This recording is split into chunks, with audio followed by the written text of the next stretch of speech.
श्री शिवाय नमस्तुभ्यम हर हर महादेव। तो आज का जो ये वीडियो है ना, आप सभी लोगों के लिए बहुत ही ज्यादा खास और विशेष होने वाला है। आप सभी को पता है कल है फागुन मास की संकष्टी चतुर्थी का दिन और इस बार का महासहयोग ऐसा बन रहा है कि चतुर्थी का दिन बुधवार के दिन बन रहा है। बुधवार का दिन और चतुर्थी का दिन दोनों ही भगवान गणेश जी को समर्पित है, जो कि विधि सिद्धि के दाता है, बल बुद्धि विद्या के दाता है, विघ्नहर्ता है। अगर आपकी कोई मनोकामना काफी समय से पूरी हो रही है, आपके घर में किसी को बल की बुद्धि की विद्या की कमी है, धन नहीं आ रहा है, कोई मनोकामना काफी समय से पूरी नहीं हो रही है, तो चतुर्थी के दिन किया जाने वाला ये शमी के 3 पत्तों वाला उपाय आप सभी लोगों को जरूर करना है। पूज्य गुरु जी की कथा से सुनकर के और समझकर के पूरे उपाय को बड़े ही विस्तार से बताऊंगा।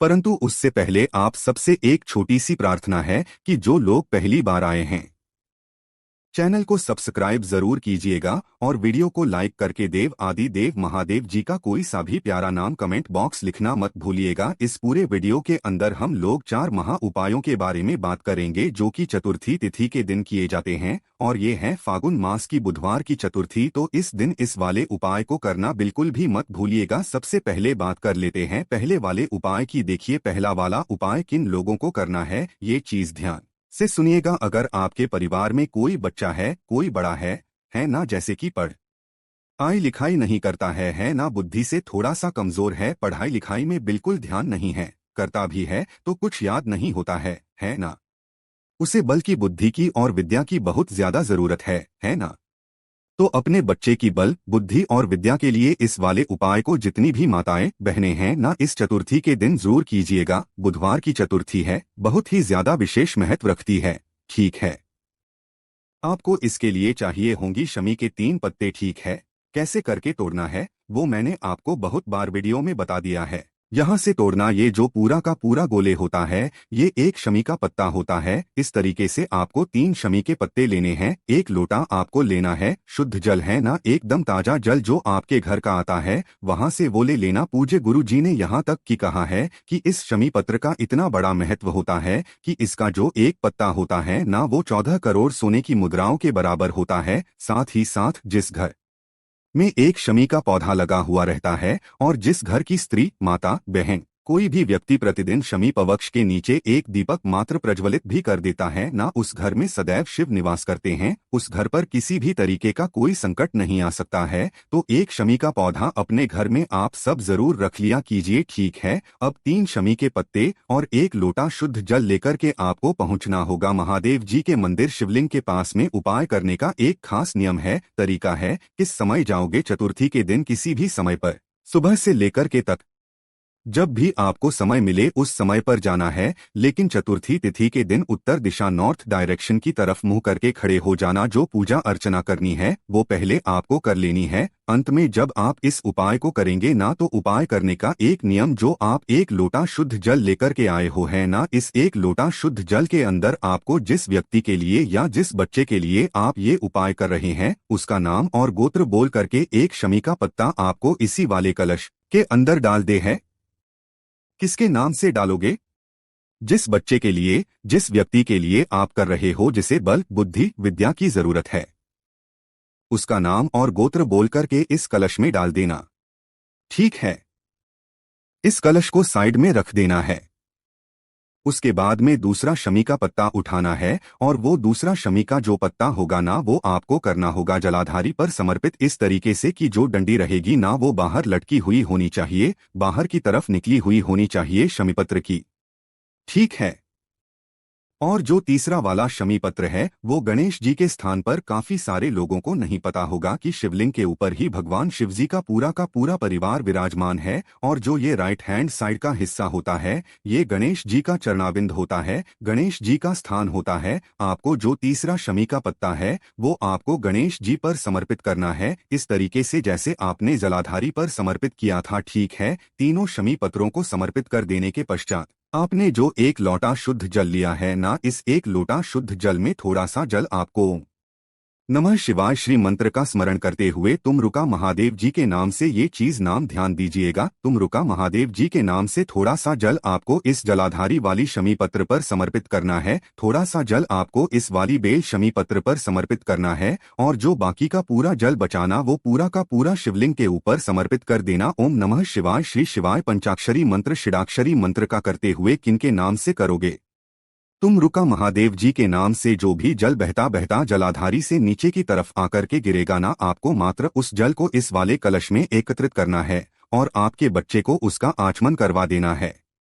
थोड़ा सा जल उसके सिर पर छींट देना। जो भी चतुर्थी पड़े उस चतुर्थी के दिन ये वाला उपाय करना स्टार्ट कर दीजिए। आपके बच्चे को कहने की जरूरत नहीं पड़ेगी कि पढ़ने बैठ जा, वो अपने आप पढ़ने बैठ जाएगा। बल्कि जरूरत जो उसकी कमी होगी वो भी होगी और धन भी आने लगेगा इसी वाले उपाय से, क्योंकि शमी पत्र के जो उपाय करते हैं उनसे धन की आवक हमेशा बढ़ती है। बल, बुद्धि, विद्या, धन तीनों का दाता है। सिर्फ एक उपाय बात कर लेते हैं दूसरे वाले उपाय की तरफ। ये जो दूसरा वाला उपाय है ये भी सिर्फ और सिर्फ चतुर्थी तिथि के दिन किया जाता है ना। अब इस बार की तो चतुर्थी का बहुत बड़ा संयोग बन रहा है। बुधवार की चतुर्थी बन रही है, फागुन मास की चतुर्थी है। ठीक है, देखिए अगर आपके परिवार में एक के बाद एक परेशानी आती चली जा रही है, एक के बाद एक परेशानी है ना आते ही चले जा रही है, जीवन के कष्ट खत्म होने के नाम ही नहीं ले रहे हैं, कोई ना कोई समस्या हमेशा घर में बनी हुई ही रहती है, बहुत परेशान हो चुके हो, तो जो भी चतुर्थी पड़े उस चतुर्थी के दिन आपको ये उपाय करना है। आपको लेनी होगी दूर्वा। ठीक है, अब आपको कितनी दूर्वा चाहिए? तो आपको लेनी होगी दूर्वा 7 और जो सातों की सातों दूर्वा होनी चाहिए वो होनी चाहिए 3 गांठों वाली। 3 गांठों वाली 7 दूर्वा। अब गांठें कैसे गिनेंगे? देखिए ऐसे करके यूं निकलती रहती है ना, इसके अंदर से पत्तियां, तो आपको ये गिननी है। ये वाली एक गांठ हो गई, यहाँ पर एक गांठ हो गई, यहाँ पर एक गांठ हो गई, ऊपर नीचे से तोड़ देना बस। आपको ये 3 गांठों वाली 7 दूर्वा आपको यहाँ पर चाहिए। ये लोगे। इसी के साथ में आपको लेना होगा 1 लोटा तांबे का, जिसके अंदर आपको अपने घर का शुद्ध जल भर लेना है। ठीक है, अब जो आपने ध्रुवा ली है ना, उन सभी दूर्वाओं का आपको इस तरीके से गट्ठर लेना है। लेकिन गट्ठर बनाने का एक नियम है कि जब आप इनको गट्ठर बनाते हो ना, तो काफी सारे लोगों को देखा यहाँ से या तो किसी भी मोली से या कलावे से या किसी भी धागे से बांध देते हैं, है ना। दूर्वा को कभी भी मोली, कलावे, धागे से नहीं बांधा जाता है, दूर्वा को सदैव दूर्वा से ही बांधा जाता है। तो आपको ये एक एक्स्ट्रा दूर्वा ले लें और उसी से आपको इसे बांध देना है। इस तरीके से एक गट्ठर बन जाएगा। 1 लोटा शुद्ध जल और इस वाली दूर्वा के गट्ठर को लेकर के पहुंच जाना बाबा के मंदिर शिवलिंग के पास में। तिथि के दिन उत्तर दिशा नॉर्थ डायरेक्शन की तरफ मुंह करके खड़े हो जाना। सबसे पहले 1 लोटा शुद्ध जल अपना नाम और गोत्र बोल करके बाबा की शिवलिंग पर समर्पित कर देना। मंत्र का स्मरण करते हुए किनके नाम से करोगे? मयूर ध्वज के नाम से। मयूर ध्वज के नाम से पूज्य गुरु जी ने इस वाले उपाय का क्रम बताया था कि गणेश जी का जो सबसे प्रिय नाम है मयूर ध्वज, और जो चतुर्थी तिथि का दिन होता है वो भगवान गणेश जी को समर्पित होता है। इसीलिए इस वाले उपाय को किया जाता है। जो कि विघ्नहर्ता है, उनका एक नाम है विघ्नहर्ता। आप जीवन के सारे कष्ट, परेशानियों को, तकलीफों को दूर करने के लिए। ठीक है, अब जो आपने एक दूर्वा का गट्ठ लिया है ना, उस दूर्वा के गट्ठर को अपने दाहिने हाथ में लेना और लेकर के आपको भगवान गणेश जी के चरणाविंद पर यहाँ पर आपको टच करवाना है। टच करवा करके आपको एक मंत्र का स्मरण करना है। ठीक है, इस मंत्र का स्मरण करोगे और वापस उसे उठा लोगे, फिर से वापस टच करना है इसी जगह पर, फिर से वापस एक इसी मंत्र का स्मरण करना है, फिर उठा लेना है। इसी तरीके से आपको यहाँ पर 17 बार टच करना है और 17 बार ही उठा लेना है। जब आप अंत वाला करोगे ना, तो अंत में जब आप समर्पित करोगे तो यहाँ से आप उठा करके और इसे शिवलिंग पर ऐसे समर्पित कर देना कि इसकी जो गांठ होनी चाहिए वो जलाधारी की तरफ और जो पत्तियां रहनी चाहिए वो उत्तर दिशा की तरफ होनी चाहिए। मतलब कि आपकी तरफ होनी। आपकी जितनी भी परेशानियां होंगी ना वो सारी खत्म हो जाएगी। बस चतुर्थी के दिन इस वाले उपाय को करना स्टार्ट कर दीजिए। अब बात कर लेते हैं तीसरे वाले उपाय की। ये जो तीसरा वाला उपाय है ना, ये किसके लिए है? ये है रोग मुक्ति के लिए। और इस वाले उपाय के लिए पूज्य गुरु जी ने कोई दिन फिक्स नहीं बताया है। अगर आपके परिवार में किसी भी व्यक्ति को किसी भी तरीके की कोई बीमारी है, नहीं चाहते हो कि आपके शरीर में कभी कोई बड़ी बीमारी प्रवेश करे, तो भाई मैं तो जब भी शिव मंदिर जाता हूँ इस उपाय को डेली करता हूँ। 2 साल से मुझे कोई वो रोग नहीं है, किसी भी तरीके की कोई समस्या नहीं है। और पिछले 2 साल से ही मैं महादेव को पूज रहा हूँ। देखिए आपको करना क्या है, आपको इस तरीके से दूर्वा लेनी है, ज्यादा नहीं लेनी, मात्र एक